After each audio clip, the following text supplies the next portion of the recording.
ሰላም ቤተሰቦቼ እንኳን ወደ ብሩክ ሙቪ ዞን በሰላም መጣችሁ። ዛሬ ይዤላችሁ የመጣሁት በሰው ልጅ ታሪክ ውስጥ ከተሰሩት እጅግ ስሜታዊ እንባን የሚያመነጩና የሰው ልጅ ክፋትና ርኅራኄ ካሳዩ ታላላቅ ፊልሞች አንዱ ነው። ቤተሰብ እስኪያስቡት አንድ ንጹህ ሕፃን የመሰለ ልብ ያለውና ተአምረኛ ፈውስ መስጠት የሚችል ግዙፍ ሰው ምንም ሳያጠፋ በግፍ የሞት ፍርድ ተፈርዶበት እስር ቤት ቢገባ ምን ይመስላችኋል?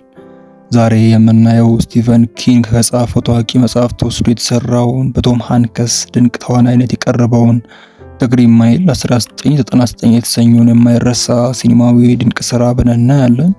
ይህ ፊልም ቸርነትና ሰብአዊነት ባለበት ዓለም ውስጥ ሰዎች በክፋት እንዴት ንጹሃንን እንደሚያጠፉ የሚያሳይ ጥልቅ መልእክት ያለው ፊልም ነው። እስኪ ቪዲዮውን ከመጀመራችን በፊት ላይክ በማድረግ ቻናላችንን ሰብስክራይብ ያድርጉ። አብራችን ቆዩ። ታሪኩ የሚካሄደው በ1930ዎቹ በአሜሪካ ውስጥ በሚገኝ የሞት ቅጣት ማረሚያ ቤት ወይም ደግሞ ዴዝ ሮ ውስጥ ነው። የዚህ እስር ቤት ዋና ጠባቂ ፖል ኢጆኮምብ ወይም ደግሞ በቶም ሃንክስ ተዋናይነት የሰራው ተዋናይ ነው። እንግዲህ እስረኞቹ ኤሌክትሪክ ወንበር ላይ ተቀምጠው የሚገደሉበትን አረንጓዴ ቀለም ያለው መተላለፊያ መንገድ ወይም ደግሞ ግሪን ማይል ወይም ደግሞ ዘ ግሪን ማይል ብለው ይጠሩታል እነሱ። ፖልና ባልደረቦቹም ብዙ ጨካኝ ወንጀለኞችን አይተዋል። ነገር ግን እዚህ እስር ቤት ውስጥ አዲስ የተጠቃለለ አንድ ጥቁር ግዙፍ ሰው ሲመጣ ነገሮች ሁሉ ይለወጣሉ። ስሙ ጆን ኮፊ ይባላል። ግዙፍ መልክ ቢኖረውም እንደ ሕፃን የሚያለቅስ ጨለማ የሚፈራና ለስላሳ ልብ ያለው ሰው ነው። ጆን ኮፊ የታሰረው ሁለት ትንሽ ልጆችን በግፍ ደፍሮ በመግደል ወንጀል ነው።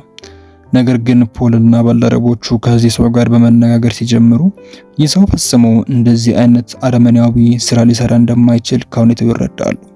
አስገራሚው ነገር የሚጀምረው እዚህ ላይ ነው። ጆን ኮፊ መለኮታዊ የሆነ ተአምረኛ ኃይል ያለው የሰዎችን ህመም፣ በሽታና ቁስል በእጁ ነክቶ ወደ ራሱ በመውሰድ ፈጽሞ ማዳን የሚችል ሰው ነው። ፖል ለዓመታት በህመም ሲሰቃይ የነበረውን የሽንት ቧንቧ ኢንፌክሽን ወይም ደግሞ ዩቲአይ በሽታ ጆን በእጁ ነክቶ ሙሉ በሙሉ አድኖታል። ሌላው ቀርቶ የሞተችን አይጥ እንኳን በኃይሉ ህይወት እንዲኖራት ያደረገ ሰው ነው። ጆን የሰዎችን ስቃይ ወደ ራሱ ሲወስድ ይሰቃያል። ምክንያቱም በዙሪያው ያሉት ሰዎች ሲያለቅሱ፣ ሲጣሉና ሲጨካከኑ ማየት ፈጽሞ አይፈልግም። በእስር ቤት ውስጥ የሚገኙት ጨካኝ ጠባቂዎችና ሌሎች እስረኞች እንኳን የጆንን ንጹህነትና ቸርነት በመረዳት እንግዲህ በቅርቡ ይጀምራሉ ማለት ነው። ጆን የሰዎችን ህመም እንጂ የትኛውንም ክፋት የማያውቅ ንጹህ ነፍስ ያለው ሰው ነው። ነገር ግን ጆን ኮፊ ንጹህ መሆኑን እያወቁ ህብረተሰቡና ፍርድ ቤቱ የቀለም መለያየት ወይም ደግሞ ሬሲዝም እና በግፍ በተሞላ አስተሳሰብ የሞት ፍርድ እንዲፈረድበት ያስገድዳሉ። ፖልና ጠባቂዎቹ ጆንን ለማዳን ከፍተኛ ጥረት ቢያደርጉም ጆን ራሱ መኖር እንደማይፈልግ ይነግራቸዋል። ጆን ለፖል እንዲህ ይለዋል፣ በዚህ ዓለም ላይ ያለው ክፋት፣ ጥላቻና ሰዎች እርስ በርሳቸው የሚያደርጉት ግፍ በጣም ከብዶኛል፣ ማየትም አልፈልግም እያለ ይናገራል። በመጨረሻም ቀን ጆን ኮፊ በኤሌክትሪክ ወንበር ላይ ተቀምጦ ሲገደል ፖልና ጓደኞቹ እንባቸውን መቆጣጠር አቅቷቸው ነበረ።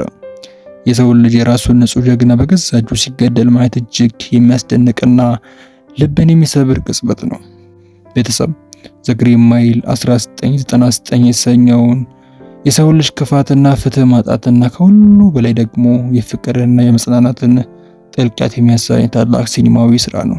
ይህ ፊልም ከታየበት ዓመት ጀምሮ እስከ ዛሬ ድረስ በሚሊዮኖች የሚቆጠሩ ሰዎችን እንባን አፍስሷል። የሰዎችን አእምሮ ለረጅም ሰዓታት እንዲያስብ አድርጓል። እናንተስ ይህን ፊልም እንዴት አያችሁት? ስታዩት ምን አይነት ስሜት ተሰማችሁ?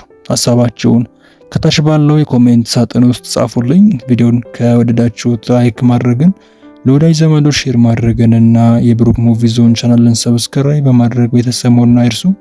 እስከ ቀጣዩ ቪዲዮ ድረስ ሰላም ቆዩልኝ።